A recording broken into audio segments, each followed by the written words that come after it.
Hello दोस्तों, स्वागत है आपका आपके अपने YouTube चैनल वैनगंगा क्लासेस में। आज हम चर्चा करेंगे पॉलिटी के एक महत्वपूर्ण टॉपिक राज्य के नीति निर्देशक तत्वों के विषय पर, अर्थात डीपीएसपी पर। डीपीएसपी का फुल फॉर्म क्या है? Directive principles of state policy. अर्थात राज्य की जो नीति है उसमें डायरेक्टिव प्रिंसिपल्स अर्थात नीति निर्देशक तत्वों के विषय पर आज हम चर्चा करेंगे। यदि पेपर में सिलेबस पॉलिटी दिया गया है और एक अच्छा यदि क्वेश्चन पेपर को डिज़ाइन किया जाता है तो यहाँ से क्वेश्चन बनना लाजमी है। तो इसके सारे एस्पेक्ट्स को कवर करेंगे। निश्चित ही इस टॉपिक से क्वेश्चन बनने के सारे एस्पेक्ट्स में आपसे चर्चा करूं तो आपसे दिया गया होगा कि इस आर्टिकल में क्या वर्णित है। जैसे कि आपसे पूछ लिया जाए आर्टिकल नंबर 40 किससे संबंधित है, तो आपको जवाब देना होगा पंचायत तथा पंचायत के सशक्तिकरण से। ठीक इसी तरह से दूसरा एस्पेक्ट यह बन सकता है कि आपको प्रावधान दिया गया होगा, ठीक है, और पूछा जाएगा कि बताइए कि यह किस आर्टिकल में है। जैसे हम एग्जाम्पल लें तो आपसे बोला जाए कि न्यायपालिका एवं कार्यपालिका के पृथक्करण की चर्चा किस आर्टिकल में की गई है ना। ठीक इसी तरह से यदि आपसे पूछ लिया जाए समान सिविल संहिता का प्रावधान किस अनुच्छेद में दिया गया है, ठीक, तो ये दूसरा एस्पेक्ट होता है दोस्तों। इसके साथ ही साथ हम चर्चा यह भी करेंगे कि किस संविधान संशोधन के द्वारा किस राज्य के नीति निर्देशक तत्वों को संविधान में जोड़ा गया। जैसे कि 42वां संविधान संशोधन के दौरान कुछ राज्य के नीति निर्देशक तत्व जोड़े गए। ठीक इसी तरह 44वां संविधान संशोधन, इसी तरह अन्य हम लगातार जैसे क्लास बढ़ती जाएगी इन चीज़ों को हम डिटेल से चर्चा करते चलेंगे। इसके बाद में एक और एस्पेक्ट निकल कर आता है जहाँ से क्वेश्चन बनने की प्रबल संभावना होती है, वह यह है कि आपको प्रावधान दिए गए होंगे या आर्टिकल दिया गया होगा, ठीक है, और आपसे पूछा जाएगा कि इसमें से समाजवादी राज्य के नीति निर्देशक तत्व कौन से हैं जो समाजवादी विचारधारा को रखते हैं, कुछ जो हैं वो गांधीवादी विचारधारा को रखते हैं। ठीक उसी तरह से कुछ जो हैं वो आधुनिक या कह दें हम उदारवादी या कह दें हम अभी वर्तमान की जो विचारधारा है उसे प्रदर्शित करते हैं। तो इन चीज़ों को हम देखेंगे। ठीक, इसके साथ ही साथ जो डीपीएसपी के जो तथ्य हैं उन्हें भी संकलित करने की कोशिश करेंगे। तो चलिए दोस्तों स्टार्ट करता हूं मैं डीपीएसपी। तो डीपीएसपी अर्थात इसे मैं शॉर्ट में डीपीएसपी ही बोलूँगा, राज्य के नीति निर्देशक तत्व। तो इसमें सबसे पहला प्रावधान यदि हम चर्चा करें तो यह भारतीय संविधान में किस राष्ट्र से या किस राष्ट्र के संविधान से इसे लिया गया। तो आप सभी लोग जानते हैं, बताइए। बिल्कुल सही जवाब आयरलैंड, ठीक है, आयरलैंड से इसे भारतीय संविधान में संग्रहित या ग्रहण किया गया, आयरलैंड। ठीक, अब यह किस भाग के अंतर्गत है वर्णित हमारे संविधान में, तो आप सभी लोग जानते होंगे भाग 4 के अंतर्गत यह वर्णित है। इसके बाद में अन्य तथ्य को जाने तो अगला तथ्य निकल कर आता है कि यह किस आर्टिकल से किस आर्टिकल तक इसके बारे में वर्णन किया गया है। यह चीज़ें पूछी जाएंगी कि यह किस आर्टिकल से किस आर्टिकल तक के इसके बारे में वर्णन किया गया है। तो बिल्कुल सही बोल रहे हैं आप लोग। तो इसे देखिए 36 से चलेंगे हम तो 51 तक, ठीक है, 36 से 51 आर्टिकल तक हमें डीपीएसपी का वर्णन हमारे संविधान में मिलता है। ठीक, अगला एस्पेक्ट क्या निकल कर आ सकता है कि क्या यह प्रवर्तनीय है या अप्रवर्तनीय है। देखिए मैंने आपको ऑलरेडी प्रवर्तनीय तथा अप्रवर्तनीय वर्ड के बारे में बहुत ही डिटेल में डिफाइन किया हुआ है।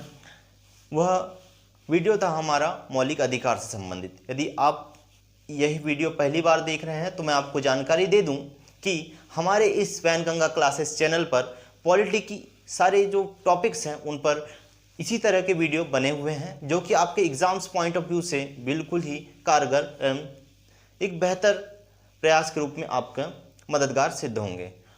और एग्ज़ाम ओरिएंटेड जो है टॉपिक लिए गए हैं और उसका डिस्कशन भी एग्ज़ाम ओरिएंटेड ही किया गया है। जैसे क्वेश्चंस आने हैं उसी तरह से आपसे चर्चा की गई है और हमारा लक्ष्य है वन डे एग्जाम्स को लेकर, ठीक है। तो चलिए, तो प्रवर्तनीय क्या चीज़ें होती हैं और अप्रवर्तनीय क्या है, यह बात है। तो प्रवर्तनीय का मतलब होता है हम जिसे लेकर के न्यायालय में जा सकते हैं, न्यायालय में इसकी मांग कर सकते हैं तथा अप्रवर्तनीय का मतलब है न्यायालय में नहीं जा सकते। तो मौलिक अधिकार आपको मैं बता दूं, फंडामेंटल राइट्स जो हैं प्रवर्तनीय हैं, जबकि डीपीएसपी क्या है, कैसे हैं, अप्रवर्तनीय हैं। ठीक, ऐसा क्यों है भाई? देखिए, यदि हमें डीपीएसपी प्रदान किया गया है, जैसे कि आर्टिकल नंबर 44 बोलता है समान सिविल संहिता, परंतु अभी तक लागू हुई नहीं हुई है। ठीक है, इसी तरह से आर्टिकल हमें अन्य भी आर्टिकल हैं, जैसे कि बात करें हम 47 क्या बोलता है, शराब एवं मादक पदार्थों पर पूर्ण प्रतिबंध। आज तक हो पाया है? नहीं हो पाया है। ठीक है, तो ये जो प्रावधान है डीपीएसपी, ये एक्चुअली में बोला क्या है, इसके वर्ड में जाइए, directive principles and state policy. ठीक है, मतलब राज्य की जो नीति बनेगी उसमें आगे के जो विचारधाराएं हैं, है ना, तो वो इसके अनुसार होगी। पॉलिसी बनाते वक्त जो हमारे पॉलिसी मेकर होंगे, अर्थात जो संसद में बैठे, पॉलिसी कौन बनाता है? बिल्कुल सही, जो हमारे विधानसभा विधान परिषद में बैठा हुआ है प्रतिनिधि, जनप्रतिनिधि, संसद में बैठा हुआ जनप्रतिनिधि है, तो ये क्या करते हैं, पॉलिसी बनाते हैं। तो ये इन चीज़ों को ध्यान में रखकर, किन चीज़ों को, डीपीएसपी को ध्यान में रखकर पॉलिसी का निर्माण करेंगे। अब ऐसा क्यों नहीं किया गया दोस्तों कि उसे डीपीएसपी में जो भी प्रावधान है उसे प्रवर्तनीय क्यों नहीं बनाया गया? देखिए, वो समयानुकूल होता है चीज़ें। क्यों? क्योंकि हमारी उस समय परिस्थिति इतनी अच्छी नहीं थी। जब हमारा देश आज़ाद हुआ तो संविधान सभा में जो संविधान निर्माता समिति या निर्माता जो सदस्यगण थे, है ना, संविधान सभा के जो सदस्य थे, उनने परिस्थिति को तकाजा देते हुए जो है इसे वरीयता दी कि जैसे फंडामेंटल राइट्स को प्रवर्तनीय बनाया जो कि नेसेसरी है, तथा अप्रवर्तनीय बनाया किसे, डीपीएसपी को, जो समय के अनुसार जो है जैसी जैसे हमारी आर्थिक स्थिति, सामाजिक स्थिति, राजनीतिक स्थिति जो सुदृढ़ होती जाएगी, उसी तरह से हमारे पॉलिसी में हमें डीपीएसपी मिलता जाएगा। जैसे कि आर्टिकल नंबर 40 क्या बोलता है, पंचायत के गठन की बात करता है। निश्चित समय के पश्चात हमें क्या मिला, पंचायत के गठन का भी प्रावधान मिला, है ना, ये सारी चीज़ें लागू की गई। तो वही समय के अनुसार इसे लागू किए जाने का प्रावधान डीपीएसपी में। चलिए आगे पॉइंट की बात करूं मैं, तो अगला तथ्य निकल कर आता है, देखिए क्या देख लिया हमने, आयरलैंड से लिया गया है, भाग 4 के अंतर्गत आता है, आर्टिकल 36 to 51, एंड ये कैसा है, प्रवर्तनीय है। सॉरी, प्रवर्तनीय तो फंडामेंटल राइट्स है, अप्रवर्तनीय क्या, डीपीएसपी। सो मैं यहाँ पे इसे इरेज कर दूं, तो डीपीएसपी कैसा हो जाएगा, अप्रवर्तनीय हो जाएगा। क्या हो जाएगा, अप्रवर्तनीय, अर्थात इसके ना प्राप्त होने पर हम सीधे न्यायालय में जाकर क्या नहीं कर सकते, अपील नहीं कर सकते। ठीक है ना। तो चलिए और नेक्स्ट तथ्यों की बात करें। चलिए इसका प्रारूप कैसा है, तो यह इसका प्रारूप है सकारात्मक। अब ये कैसी बात कर रहे हैं सर आप, ठीक है, सकारात्मक, ठीक है, सकारात्मक इसका प्रारूप है। ये कैसा प्रारूप है, देखिए मैंने आपको फंडामेंटल राइट्स पढ़ाते समय जरूर बताया था कि फंडामेंटल राइट्स जो है उसका प्रारूप कहीं नकारात्मक दिखता है, ठीक है, अधिकांशतः नकारात्मक दिखता है। ऐसा क्यों? क्योंकि वहां पर हर जगह हमें किसी ना किसी तरह का प्रतिबंध लगाया गया है ना। यदि हमें आज़ादी दी गई है बोलने की, तो उसमें बोला गया है कि नहीं, आप कानून व्यवस्था को बिगाड़ने लायक ऐसी चीज़ें नहीं कह सकते, आप सरकार के विरुद्ध या सरकार को गिराने लायक ऐसी कोई बात नहीं कर सकते, ठीक है, आप किसी को कुछ भी नहीं बोल सकते, अभद्र तरीके से कुछ नहीं कह सकते। तो एक प्रकार से वहाँ प्रतिबंध लगाया गया। चाहे आप किसी भी आर्टिकल को उठा लें, महज अपवाद छोड़ दें हम, आर्टिकल नंबर 17 जो अस्पृश्यता को पूर्णतः समाप्त करने की बात करता है, एंड आर्टिकल नंबर 24 जो कि बाल श्रम को पूर्णतः समाप्त करने की बात करता है। सिर्फ ये 2 आर्टिकल हैं जिसे पूर्णतः समाप्त करने की बात फंडामेंटल राइट्स में की गई है। अन्य किसी भी आर्टिकल में पूर्ण छूट नहीं दी गई है दोस्तों फंडामेंटल राइट्स में, ठीक है ना। तो ये चीज़ें हैं, तो ये सकारात्मक है। बोला गया इसमें यदि किया जाएगा तो इसमें किसी प्रकार का प्रतिबंध नहीं है, चाहे वो किसी भी आर्टिकल को आप उठा लें, 39 हो, AB हो, ठीक है, या फिर 43 हो, ठीक, ये सारी चीज़ें हैं। तो ये चीज़ें इसमें कुछ इंपॉर्टेंट थी जो हमने देखी। और भी चीज़ें यदि जैसे जैसे याद आएंगी उसे हम डिस्कस कर लेंगे। और हम बात करेंगे दूसरे प्रारूप की। जो प्रश्न बनने का दूसरा प्रारूप ये है कि आर्टिकल दिया गया होगा आपको और पूछा जाएगा कि इस आर्टिकल में क्या प्रावधान किया गया है, या और उसका दूसरा एस्पेक्ट देखें तो ये बोलेगा कि ये प्रावधान किस आर्टिकल में वर्णित है। निश्चित ही अभी तक जो कितने भी प्रश्न आए हैं दोस्तों, तो वो इसी तरह से पूछे गए हैं, और जो कि आर्टिकल बहुत ही क्या है, सारे आर्टिकल याद करना थोड़ा सा क्लिष्ट होता है। तो मैं आपको इन द लास्ट आर्टिकल हमारे जैसे हो जाएंगे, मैं बताऊंगा कि कौन से आर्टिकल आपके लिए याद रखना ज़्यादा महत्वपूर्ण है, ठीक है ना। तो चलिए स्टार्ट करते हैं हम लोग। आर्टिकल 36 से 35 की मैंने बात की, आर्टिकल 36 टू 35 नहीं 51, राइट। इसके बीच में हमें क्या दिया गया, डीपीएसपी दी गई है। तो हम यहाँ पर बात करेंगे 36 से स्टार्ट करता हूँ मैं, आर्टिकल नंबर 36। देखिए यहाँ पे मैं रेक्टेंगल में जो है लिखते जा रहा हूँ आर्टिकल नंबर, ये चलिए इसे इसी तरह से लिख लेते हैं, आर्टिकल 36, आर्टिकल 37।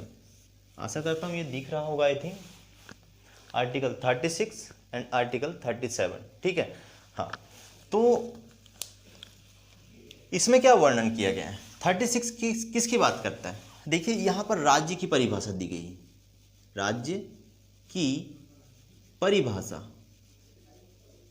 अब ये क्या मतलब है भाई, मैंने फंडामेंटल राइट्स जब पढ़ाए थे वहाँ पर भी ये चीज़ें बताई थी, और फिर से एक बार गुजारिश करूँगा कि यदि आपने वो सारे वीडियोस नहीं देखे हैं तो ज़रूर आप जाकर देखिए, क्योंकि आपको आपकी जो तैयारी ना, देखिए पढ़ते आप बहुत जगह से हैं, बहुत कुछ पढ़ते हैं, लेकिन ये जो पढ़ाया जा रहा है ना, एकदम आपको एक्यूरेट चीज़ें बताई जा रही है, और बताया ये सबसे ज़्यादा महत्वपूर्ण जा रहा है कि एग्जाम में क्वेश्चंस कैसे बनेंगे, आपको पढ़ने का अपना जो नज़रिया है उसे किस तरह से लेना है, ये सबसे ज़्यादा महत्वपूर्ण है दोस्तों। हम पढ़ तो बहुत कुछ लेते हैं, हमने भी पढ़ा है अपनी लाइफ में, अभी भी पढ़ रहे हैं, पढ़ा रहे हैं, एग्जाम्स देख रहे हैं, ठीक है। लेकिन हम कहाँ चूक कर बैठते हैं, यहीं चूक कर बैठते हैं कि हम भूल जाते हैं कि हमें किस चीज़ को कितना पढ़ना है, कैसे पढ़ना है, क्वेश्चन आ कैसे रहे हैं, आज का पैटर्न कैसा है। इसलिए मैं हमेशा ये बोलता हूँ कि यदि आप आज तैयारी कर रहे हैं तो देखिए, जिस भी एग्जाम्स की तैयारी करें प्रीवियस ईयर क्वेश्चन उठाकर देखिए, और अभी जो भी एग्जाम्स हो रही है उसके क्वेश्चन उठाइए, आपके सिलेबस के अंतर्गत जो भी पार्ट आता है उस पेपर में उसे सॉल्व करने की कोशिश कीजिए। आपको ये जानकारी मिलेगी वहाँ से कि अभी पैटर्न क्या चल रहा है, वहाँ से आप जान पाएंगे कि मुझे किस दिशा में जाना है, ठीक है। चलिए हम टॉपिक से भटकते नहीं हैं। तो राज्य की बात करूँ मैं, तो राज्य में निश्चित ही जितने भी सरकार के अंतर्गत एंटिटी आती है, जहाँ पर सरकार का डायरेक्ट जो है अर्थात प्रत्यक्ष जो है अधिकार है, या फिर अप्रत्यक्ष तरीके से किसी प्रकार का वहाँ पर उनका अधिकार है, ठीक है, अर्थात पब्लिक सेक्टर यूटिलिटीज़ की बात कर रहा हूँ मैं, ठीक है, PSUs, ठीक, ये भी हो सकते हैं। इन सबको राज्य की परिभाषा के अंतर्गत लिया गया है, ठीक है, चाहे वो पंचायत हो जाए, चाहे अन्य किसी भी क्षेत्र की बात करें, ठीक। तो ये होगी राज्य की परिभाषा। हाँ, लेकिन आप याद रखिए इसमें न्यायिक क्षेत्र नहीं आएगा, जैसे कि हाई कोर्ट, सुप्रीम कोर्ट वगैरह राज्य की परिभाषा में नहीं है। चलिए हम आगे बढ़ते हैं, 37 की बात करेंगे। तो 37 जो है इसमें बात क्या की गई है, तो 37 क्या बोलता है कि DPSP जो है, DPSP निश्चित ही हम यहाँ पे DPSP की ही बात कर रहे हैं। DPSP क्या होगा, प्रवर्तनीय नहीं है, प्रवर्तनीय नहीं है, यह जानकारी दी गई है हमें आर्टिकल नंबर 37 में। मैंने निश्चित ही आप लोगों को इससे कुछ मिनटों पहले आपको बताया मैंने प्रवर्तनीय और अप्रवर्तनीय का मतलब, ठीक है। न्यायोचित, इसको अन्य शब्दों में देखें तो न्यायोचित नहीं है, ठीक है, इस तरह से भी लिख सकते हैं। तो अर्थात इसे लेकर के हम सीधे सुप्रीम कोर्ट नहीं जा सकते। यदि DPSP के जो प्रावधान है, यदि कोई नागरिक उठे, यदि कोई नागरिक भारत का बोलता है कि भाई मुझे DPSP में जो अधिकार दिए गए हैं, जो प्रावधान है वो मुझे प्राप्त नहीं हुए हैं, तो क्या मैं इसके लिए सुप्रीम कोर्ट चले जाऊँ? नहीं भाई नहीं, ऐसा नहीं कर सकते हैं आप।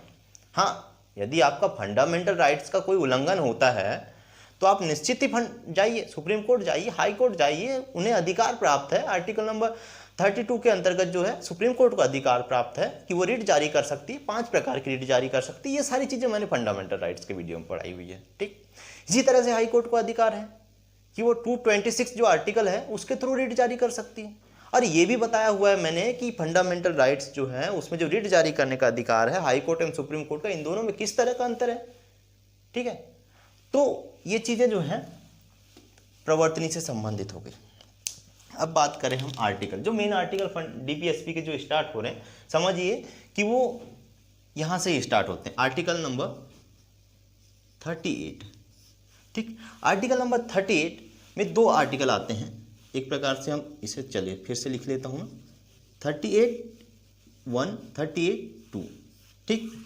अब इसमें ऐसा क्या प्रावधान किया गया है दोस्तों, तो इसमें बोला गया है, देखिए कुछ इस तरह से आप इसे याद रखिए। 38(1) में न्याय की बात की गई है। कैसा न्याय?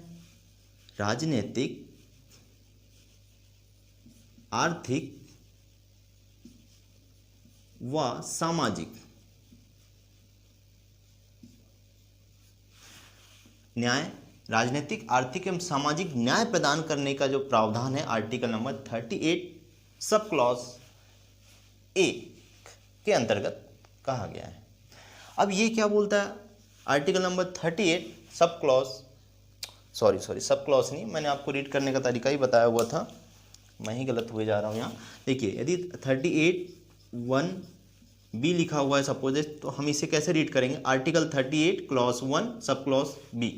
ठीक, तो यहाँ हम इसे क्या रीड करेंगे? आर्टिकल 38 क्लॉज 1 के अंतर्गत क्या प्रावधान है? न्याय, सामाजिक, आर्थिक एवं राजनीतिक न्याय की बात की गई है। अब आप याद करिए, ऐसा ही सेम प्रावधान कहाँ किया गया है? बताइए, जोर लगाइए दिमाग में, मैंने ऑलरेडी पढ़ाया हुआ है आपको ये चीज़ें। तो राजनीतिक, आर्थिक एवं सामाजिक न्याय, हम भारत के लोग भारत को एक संपूर्ण प्रभुत्व संपन्न समाजवादी पंथ निरपेक्ष लोकतंत्रात्मक गणराज्य बनाने के लिए आर्थिक, सामाजिक, राजनीतिक न्याय कहाँ है? प्रावधान कहाँ है? प्रस्तावना में है, निश्चित ही प्रस्तावना में है। ठीक, तो ये देखिए आपको कोरिलेट करना होगा, आपसे ये क्वेश्चन बन जाएगा। देखिए fundamental rights, fundamental duties, fundamental right एवं ड्यूटी के अलावा डीपीएसपी तथा प्रस्तावना, ये कुछ ऐसे टॉपिक है ना जिससे आपको कोरिलेट करके भी पढ़ना होगा कि कौन कौन से प्रावधान तीनों में हैं, कुछ कौन कौन से सिर्फ एक में ही है। क्योंकि क्वेश्चन इस तरह से ही बन जाते हैं। जैसे शिक्षा का उठा लिया आपको टॉपिक, बोलेगा शिक्षा जो है निम्न में से किस किस भाग में या किस किस क्षेत्र में वर्णित है? ऑप्शन दिया रहेगा प्रस्तावना, ऑप्शन दिया रहेगा मौलिक अधिकार, डीपीएसपी अर्थात राज्य के नीति निर्देशक तत्व, चौथा ऑप्शन दिया रहेगा आपको मूल कर्तव्य। तो आपको उसमें से एक आंसर लगाना होगा। तो इस चीज़ के लिए आपको एक होलिस्टिक नॉलेज चाहिए।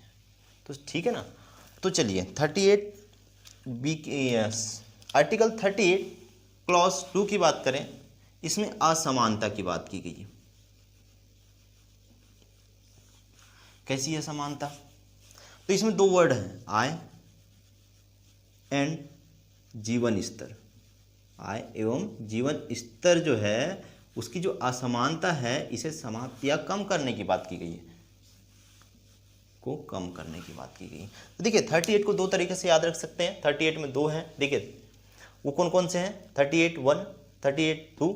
38(1) में न्याय की बात की गई, राजनीतिक, आर्थिक, सामाजिक न्याय, तथा 38(2) की बात करें असमानता को कम करने की। कैसी असमानता? आय की हो सकती है, जीवन स्तर की जो असमानता है उसे कम करने की बात की गई है। कहाँ पर? आर्टिकल 38 क्लॉज 2 के अंतर्गत। अब हम अगला आर्टिकल लेते हैं जो कि काफ़ी इंपॉर्टेंट आर्टिकल है और यहाँ से क्वेश्चन निश्चित है आपको एग्जाम हॉल में देखने को मिलते हैं। Article number 39। अभी 39 में बहुत सारे आर्टिकल हैं। देखिए clause A, clause B, clause C, clause D, clause E, clause F. ठीक है, कोशिश आशा करता हूँ यहाँ तक दिख रहा होगा, आई थिंक। हाँ, तो article 39 clause A, clause B, clause C, clause D तथा क्लॉज ई एवं क्लॉज एफ की बात की गई है। ठीक है ना, तो इसमें किस तरह से हमको डिस्क्रिमिनेट करना है या याद रखना है? तो देखिए लास्ट का ये दो को अलग कर दीजिए, बी एम सी तथा डी, तो ए को अलग कर लीजिए। तो याद करने का तरीका बता रहा हूँ आपको किस तरह से आप याद करेंगे। तो इसे आप स्वास्थ्य से संबंधित कर लीजिए, स्वास्थ्य। ठीक है, ये बचपन एंड शोषण। ठीक, बचपन को शोषण से बचाना है, किसमें? आर्टिकल नंबर एफ एंड ई। अब बात आती है डी की, तो डी काफ़ी इंपॉर्टेंट है, स्टार लगा लीजिए इसे। ये इसलिए इंपॉर्टेंट है क्योंकि इसी आर्टिकल के अंतर्गत कहा गया है कि स्त्री एवं पुरुष को समान कार्य के लिए समान वेतन मिलना चाहिए। देखिए हम कितने ही डेवलप हो गए, लेकिन हमारी जो सामाजिक प्रथा है ना, आज भी गाँव में जाकर देखिए आप। देखिए हम तो गाँव से जुड़े हुए दोस्त, ठीक है ना, तो हमें पता है यदि नहीं है कोई जुड़ा तो निश्चित ही वो किसी न किसी तरीके से गांव से संबंधित होता है, जुड़ा हुआ होता है। तो आपको भी पता होगा कि महिला जो होती है जिसे हम नॉर्मली गांव में बनिहारिन कहते हैं, और एक मजदूर होता है जिससे हम पुरुष जो होता है उसे, दोनों के वेतनमान में आपको निश्चित अंतर देखने को मिल जाएगा दोस्तों। आपकी खेती में भी यदि काम हो रहा है या नॉर्मल अन्य किसी तरह का रेजा का भी काम हो रहा है, वहाँ पर गाँव में अभी भी डिस्क्रिमिनेट हो रहा है। सॉरी दोस्तों, अभी भी जो है भेदभाव हो रहा है। तो देखिए इसके जो प्रतिबंध की जो या इसका हटाने का जो प्रावधान है, तो अब तक जो है सरकारी जितने भी कानून हैं उसमें यह निश्चित है, हर क्षेत्र में जो है प्रावधान किया हुआ है कि पुरुष एवं महिला देखो समान कार्य के लिए समान वेतन, ठीक, समान कार्य के लिए समान वेतन, किसे, स्त्री एंड पुरुष को, किसे, स्त्री एवं पुरुष को। ये चीजों का वर्णन किया गया आर्टिकल 39D के अंतर्गत, ठीक है ना। इसके बाद की बात करें हम तो अब 39A, B एंड C की बात करते हैं, ठीक है। तो ये तीनों जो है ना कहीं किससे जुड़े हुए हैं, मैं आपको बता दूं, साधन से एवं संसाधन से, ठीक। तो हमें देखना ये होगा कि ये किस तरीके से साधन एवं संसाधन से जुड़े हुए। तो आर्टिकल नंबर 39A की बात की जाए, आजीविका के पर्याप्त साधन उपलब्ध कराना, ये किसका कर्तव्य होगा। एक्चुअली डीपीएसपी कर्तव्य किसका है, राज्य का है, सरकार का है, कि उसे ये चीज़ें प्रोवाइड करनी, किसे, जनता को, ठीक है ना। तो वो समय समय पर कानून बनाकर इन चीज़ों को जो है प्रोवाइड करेगी, या कानून बनाते समय इन चीज़ों को लागू करने का प्रयास करेगी, ठीक है, या इन चीज़ों को ध्यान में रखते हुए कानून बनाया जाएगा, ठीक। ये चीज़ें हैं। इसके बाद में बात करें आर्टिकल 30, स्त्री उपलब्ध कराना किसके, आजीविका के 39A की, आजीविका के पर्याप्त साधन उपलब्ध कराना किसके लिए, स्त्री एवं पुरुषों के लिए। ये चीजें कहीं ना कहीं कहाँ दी गई हैं, स्त्री एवं पुरुषों के लिए। अब यहां संसाधन 39B बोलता है संसाधन का जनहित में प्रयोग, ठीक, संसाधन का जनहित में प्रयोग करना है और संसाधन का विकेंद्रीकरण करना है, ठीक है। तो ये विकेंद्रीकरण की बात अगले इसमें करेगा, साधनों के उत्पादन के विकेंद्रीकरण का प्रावधान है। तो ये चीजें देखिए, हमने यहां पर जाना 39, 36 एंड 37, ये दो को आप अलग रख दीजिए, ठीक। इसके बाद 38 को ग्रुप बनाकर अलग रख दीजिए। अब ये 39 का ये जो ग्रुप है इतना बड़ा, इसे आप अलग कर दीजिए। तो अंतिम दो को आप किस तरह से याद रखेंगे, इसमें ये भी याद रखिए ABCDEF है। अंतिम में बचपन एवं शोषण, आर्टिकल नंबर कौन सा है बताइए, फंडामेंटल राइट्स में कौन सा है, हाँ बताइए कौन सा है, ये आर्टिकल नंबर 24 है, ठीक है। स्वास्थ्य की बात करता है, निश्चित ही स्वास्थ्य की बात करता है, ठीक है। आर्टिकल नंबर 21 क्या बोलता है, प्राण एवं दैहिक स्वतंत्रता, जिसका किस आधार पे, प्रकृति का उचित या विधि का उचित निर्धारण के सिद्धांत के आधार पर इसे न्यायालय ने एक विस्तृत व्याख्या की है, किसकी, आर्टिकल नंबर 21 की, जिसके अंतर्गत स्वास्थ्य को भी बोला गया। तो आपको यही बोलेगा कि किस तरह से स्वास्थ्य किस किस क्षेत्र किस किस जगह पे स्वास्थ्य की बात की गई है, फंडामेंटल राइट्स, डीपीएसपी, मूल कर्तव्य। तो इस तरह से आपको इन चीज़ों को भी कोरिलेट करना है पढ़ाई के दौरान। चलिए मैं आपको ये बता दूं, लास्ट में एफ को आप रखिएगा बचपन एवं शोषण, ई से बात करी जाती है तो स्वास्थ्य की बात करता है, ठीक है। अब ये तो इंपॉर्टेंट है दोस्तों, वेरी वेरी इंपॉर्टेंट, ठीक। एग्जाम में यदि आप जा रहे हैं तो इसे अवश्य याद रखिए। आर्टिकल नंबर 39D की बात करता है सामान्य कार्य के लिए समान वेतन किसे, स्त्री एवं पुरुषों को, ठीक। ये बोला गया है आर्टिकल नंबर 39D के अंतर्गत। अब बात करें 39A, B और C, इनका ग्रुप कर लेते हैं। तो इन तीनों में कहीं ना कहीं साधन एवं संसाधन की बात करेगा, ठीक है। जिसमें से जो B और C है ना, ये अपने आप में एक पृथक महत्व रखते हैं। अब मैं ये आपको बाद में बताऊंगा कि ये कैसे पृथक महत्व रखते हैं, तो इसे जानिए। 39A क्या बोलते हैं, आजीविका के पर्याप्त साधन उपलब्ध कराना ये राज्य का कर्तव्य होगा या इसके कराने की बात की जाएगी। ठीक है, संसाधन का जनहित में प्रयोग 39B, संसाधन का जो भी संसाधन उपलब्ध है उसका जो प्रयोग करेगी सरकार वो किसके लिए करेगी, जनता के हित के लिए करेगी, ये बोलता है 39B।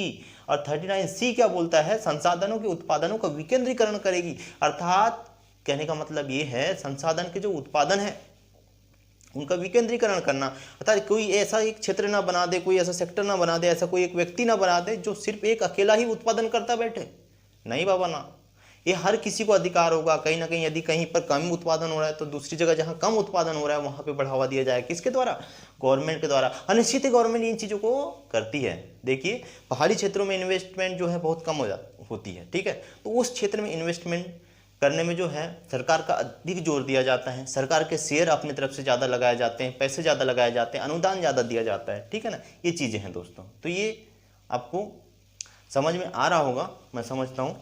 अब इसके बाद में बात करेंगे हम आर्टिकल नंबर 39 हो गया। हाँ, 39 में एक और आर्टिकल है जो काफ़ी इंपॉर्टेंट है, आई थिंक ये दिख पा रहा होगा क्योंकि नीचे बहुत सी चीज़ें मुझे और भी राइट करनी। हाँ, article number 39A, article 39A ये भी अपने आप में बहुत ही ज़्यादा इम्पोर्टेंट है। वो इसलिए इम्पोर्टेंट है कि समान विधि तथा विधि का निःशुल्क जो है पहुंच किसमें कही गई है, ये यूपीएससी का भी क्वेश्चन है। यूपीएससी जनरली इस टॉपिक से क्वेश्चन पूछती है, ठीक है, और क्वेश्चन डीप जाके पूछे जाते हैं। जो चीज़ें पढ़ाई जा रही है ना इसमें से ही यूपीएससी क्वेश्चंस भी बनते हैं दोस्तों, ठीक है।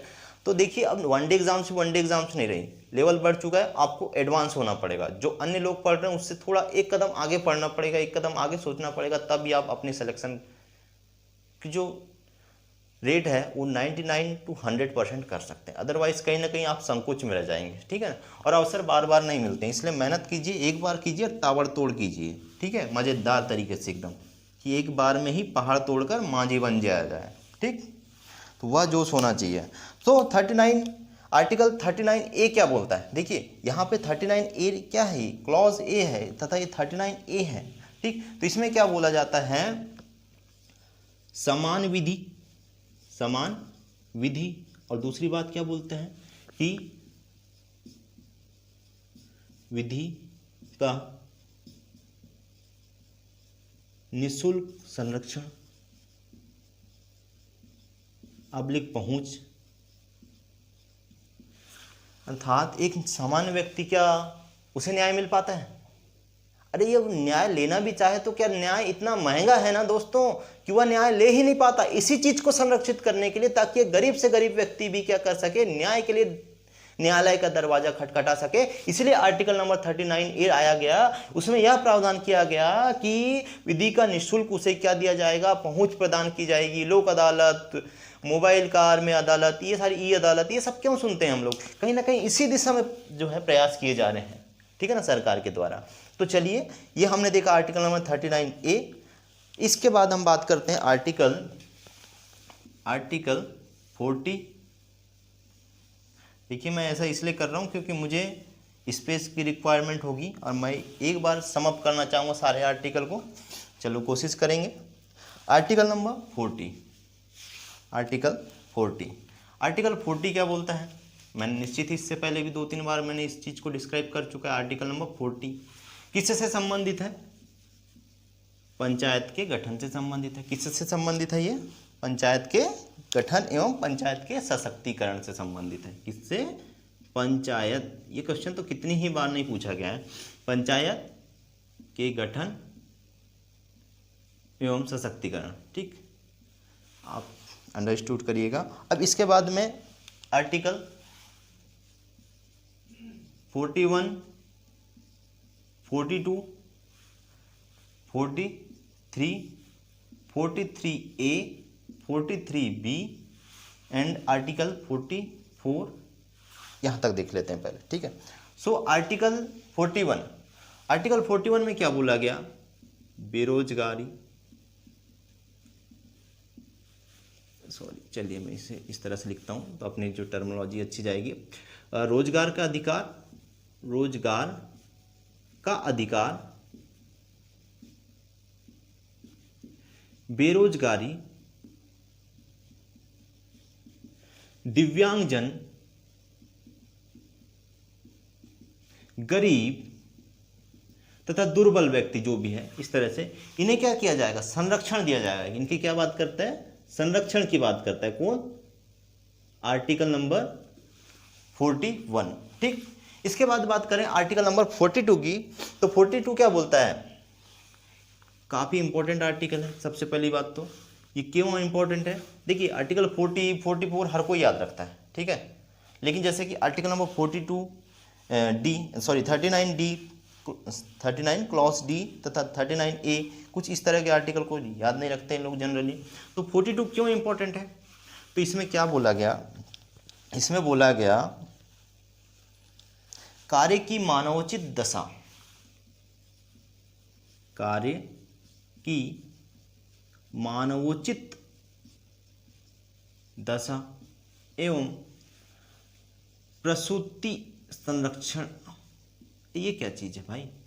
हाँ, तो देखो कार्य की मानवोचित दशा का कहने का तात्पर्य यह है कि क्या हर जगह एक उचित दशा में कार्य करवाया जाता है, बताइए आप लोग बताइए, नहीं करवाया जाता ना, चाहे वो कल कारखाने हो चाहे अन्य कई भी स्थान हो, ठीक है ना। तो वहाँ एक बेहतर दशा होनी चाहिए, यदि वहाँ पे कारखाना है तो वहाँ पे एक वेंटिलेटर होना चाहिए जहाँ से हवा का अच्छे से आवागमन हो सके।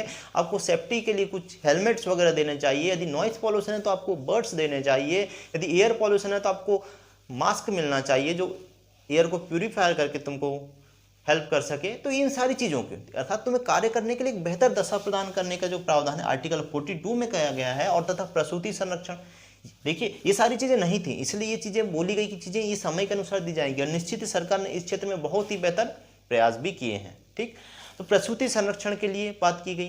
ठीक, तो इसमें क्या किया गया, कहा गया कि यदि कोई महिला गर्भवती है तो उसे कार्य के समय पे जो है उसे संरक्षण दिया जाए। तो इसी के लिए तो मैटरनिटी लीव क्यों आया, मातृत्व जो अवकाश है उसका प्रावधान कहाँ से निकल के आया, तो कहीं ना कहीं आर्टिकल नंबर 42 उसकी जननी है, इसे हमें समझना होगा। तो देखिए रिलेशन, देखिए जो भी कानून बनते हैं चीज़ें आती हैं कहीं ना कहीं से, वो चीज़ें किसी ना किसी चीज़ से रिलेट होती है। तो इस तरह से आप रिलेशन करके इन चीज़ों को पढ़ा कीजिए। अब बात करेंगे 43, 43A, 43B, उसके बाद 45 की बात करेंगे, और उसके बाद में बात करेंगे हम क्या 46, 47 करते हुए 51 तक जाएंगे। ठीक है, तो चलिए 43 की बात करूं मैं, तो 43 क्या बोलता है, तो 43 क्या बोलता है, मजदूरों के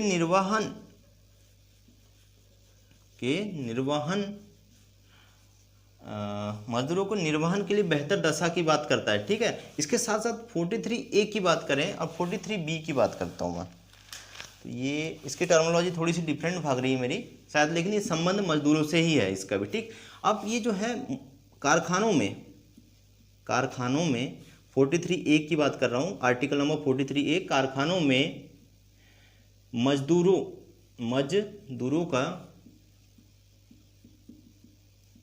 को प्रबंधन में भागीदारी। ठीक, कारखानों में मजदूरों को प्रबंधन में जो है भागीदारी देना आर्टिकल 43A के अंतर्गत प्रावधान किया गया। और 43B ये काफ़ी इंपॉर्टेंट है इसलिए क्योंकि यह बाद में जोड़ा गया, और इसमें क्या कहा गया कि सहकारी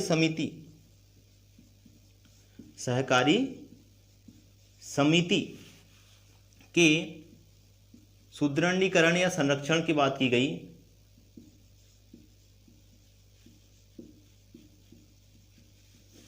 ठीक, अब 44,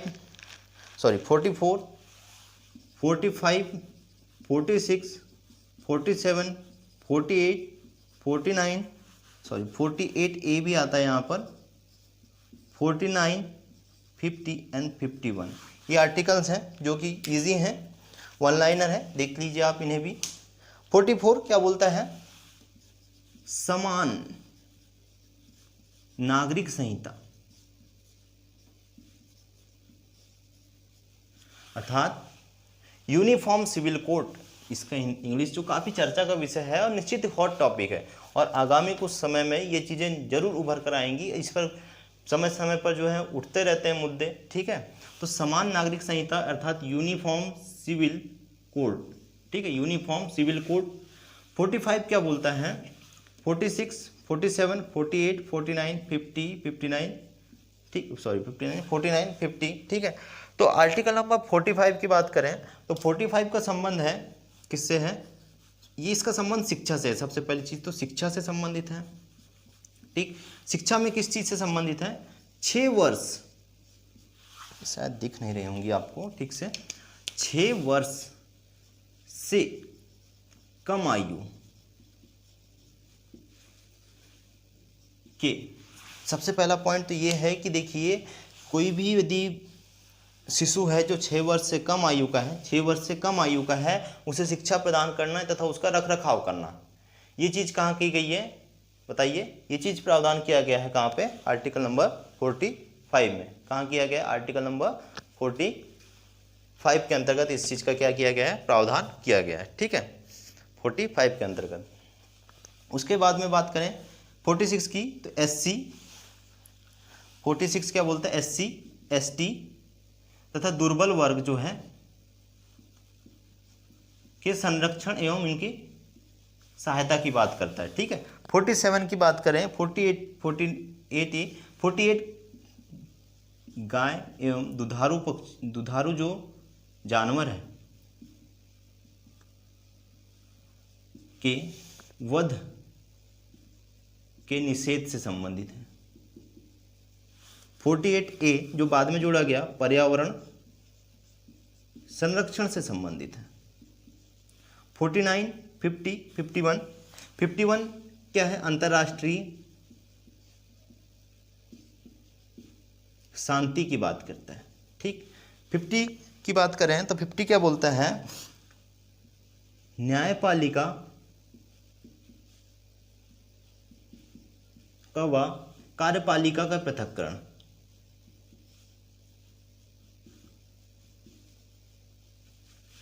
आप याद रखिएगा, पृथक्करण, ठीक है। 49 क्या बोलता है कि 49 के अंतर्गत प्रावधान किया गया है कि जो स्मारक हैं, स्मारक हुए या फिर कोई पुरातात्विक चीज़ें हैं, वस्तुएं या चीज़ें, इनके संरक्षण की बात की गई है, किसमें, आर्टिकल नंबर 49 के अंतर्गत, ठीक है, 49 के अंतर्गत। अब इसके बाद एक और आर्टिकल बच जाता है हमारा 47, इसमें बात की गई है मादक पदार्थों या शराब के निषेध, शराब एंड मादक पदार्थों के, शराब एवं मादक पदार्थों के निषेध एवं प्रतिबंध की बात करें तो ये प्रावधान किए गए हैं। अब याद कैसे रखें भाई इतनी सारी चीज़ों को, तो जैसे कि मैंने लिखते समय देखा होगा कि मैंने सीक्वेंसली नहीं लिखा, क्यों, क्योंकि मैं सीक्वेंसली याद करने की कोशिश करूंगा तो मैं खुद ही भूल जाऊंगा, है ना। तो देखिए कहीं ना कहीं चीज़ों को अपने तरीके से लर्न करना सीखिए आप लोग, ठीक है। तो देखिए मैंने कैसे किया आपको बता दूं, देखिए 51 सबसे लास्ट में अंतर्राष्ट्रीय शांति की बात करता है, किसकी बात करेगा, शांति की बात करेगा। इसमें न्यायपालिका एवं कार्यपालिका के पृथक्करण की बात 50 करता है। 49 में बात की गई है किसकी, पुरातात्विक जो चीज़ें उसके संरक्षण की, और ये दो को मैं पर्यावरण से संबंधित और गाय से संबंधित कर देता हूँ 48 को। 48 का संबंध गाय एवं दुधारू पशुओं के वध के निषेध से है। 48A का संबंध है पर्यावरण के संरक्षण से, तथा 47 की बात करें तो ये शराब एवं मादक पदार्थों के निषेध से संबंधित है, ठीक। अब 44 निश्चित ही हर किसी को याद होता है, समान नागरिक संहिता। 45 का संबंध जस्ट उसके बाद याद रखना शिक्षा से संबंधित है, जो बात करता है 6 वर्ष से कम आयु। आपसे इसी तरह के स्टेटमेंट बना करके क्वेश्चन पूछा जाएगा कि देखिए 6 वर्ष से कम आयु की बात 45 में की गई है, लेकिन ठीक फंडामेंटल राइट्स में आप बताइए मुझे कि कितने वर्ष की बात की गई है वहाँ पर, हाँ, जो शिक्षा का संरक्षण दिया गया है आर्टिकल नंबर 21A के अंतर्गत, जो कि 86वें संविधान संशोधन के द्वारा जोड़ा गया, उसमें क्या प्रावधान किया गया है, किस एज की बात की गई है बताओ। तो आपको इस तरह से कंपैरिजन करके पढ़ना पड़ेगा। हाँ बता दूं, उसमें किया गया 6 वर्ष से 14 वर्ष तक की जो आयु है उस तक के जो भी बच्चे हैं उन्हें निःशुल्क शिक्षा का प्रावधान किया गया। इसीलिए राइट ऑफ एजुकेशन एक्ट आता है 2009 में, तथा उसको लागू किया जाता है 2010 के अंतर्गत, ठीक। उसके बाद में ऊपर चलें तो 43 का संबंध किसी न किसी तरीके से मजदूरों से है। 43 में मजदूरों के निर्वहन योग्य जो है उसके वेतनमान तथा निर्वहन के लिए वेतन तथा कुटीर उद्योगों का, हाँ याद नहीं आ रहा था मुझे, कुटीर उद्योगों का, कुटीर उद्योगों को बढ़ावा देने से संबंधित है। ठीक है। 43A कारखानों में मजदूरों के प्रबंधन की बात करता है। 43B सहकारी समिति की बात करता है। अब आपसे यह भी चीज़ें पता होनी चाहिए सहकारी समिति कहाँ कहाँ प्रावधान किया गया है, किस संविधान संशोधन के द्वारा सहकारी समिति शब्द जोड़ा गया है। तो ये चीज़ें को आपको कहीं ना कहीं रिलेट करना पड़ेगा, अब बात करें 40 की, आर्टिकल नंबर 40 पंचायत के गठन की बात करता है। 41 रोजगार के अधिकार एवं बेरोजगारी दिव्यांगजन के संरक्षण की बात करता है। 42 जो कि काफ़ी इंपॉर्टेंट है, वो बोलता है कि कार्य की मानवोचित दशा होनी चाहिए और प्रसूति संरक्षण होनी चाहिए। ठीक। 36 एवं 37 हमने निश्चित ही डिस्कस किया है, राज्य एवं डीपीएससी प्रवर्तनी नहीं है, यह बोलता है। 38 को अलग कर दिया हमने। 38 क्लॉज 1 बोलता है न्याय से संबंधित है। 38 क्लॉज 2 बोलता है असमानता। 39 की बात करें, इसमें क्लॉज में 6 दिए गए हैं, ABCDEF। मैंने लास्ट का सबसे पहले लिखा था बचपन एवं शोषण तथा उसके ऊपर स्वास्थ्य। उसके बाद में 39D की बात करें तो समान कार्यकाल समान वेतन की बात की गई। 39A, B और C में चलें तो B और C जो है समान संसाधनों का जनहित में प्रयोग 39B बोलता है, और साधनों के उत्पादन से के विकेंद्रीकरण की बात 39C बोलता है। 39A की बात करें आजीविका के पर्याप्त साधन उपलब्ध कराने की बात की गई 39A के अंतर्गत। और 39A जो कि काफ़ी इंपॉर्टेंट है, जो गठन करने की बात करता है, किसके गठन की बात करता है, ये यहाँ पर लिखता हूँ मैं, शायद दिख रहा होगा, आई थिंक नहीं भी दिख रहा है तो चलो इसे मैं इस तरह से लेके चलता हूँ। ये बात करता है नालसा के गठन की बात करता है। ठीक। नालसा का जो गठन हुआ है वो 39A के अंतर्गत ही हुआ है, जिसमें बोला गया समान विधि एवं विधि तक निःशुल्क पहुंच की बात की गई है। ठीक है। तो ये चीज़ें हमने डिस्क्राइब की। आशा करता हूं दोस्तों कि ये चीज़ें आपको समझ आई होंगी, और ज़रूर ही यह कहने में मुझे कोई निसंकोच नहीं हो रहा है, या निसंकोच मैं यह कह सकता हूँ कि यह कंटेंट आपके लिए बहुत ही कारगर मददगार सिद्ध होगा। थैंक यू दोस्तों।